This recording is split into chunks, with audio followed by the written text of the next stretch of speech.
Morning mga kalapatids, no? So araw ng Martes mga kalapatids.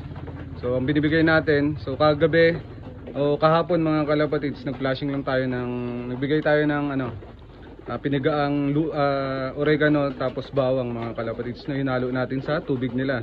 Then nung gabi mga kalapatids, nagbigay naman tayo ng buong bawang talaga sa kanila, no? So hinati-hati lang natin para kumasya lang sa kanilang lalamunan.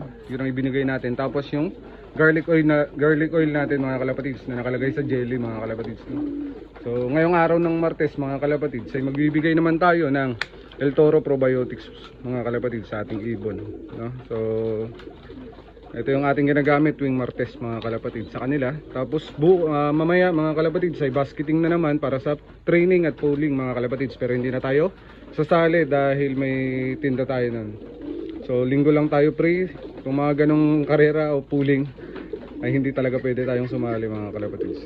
Yun, so El Toro Probiotics ngayong araw ng Martes mga kalapatids na morning mga kalapatids. Then sa hapon plain water na tayo mga kalapatids.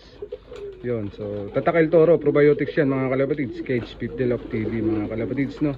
So sa mga gusto mag-order mga kalapatids, no, visit lang kayo sa page ni El Toro Probiotics, then sa TikTok and din sa Shopee mga kalapatids. Yun, so hanggang dito na lang mga kalapatids. Bye!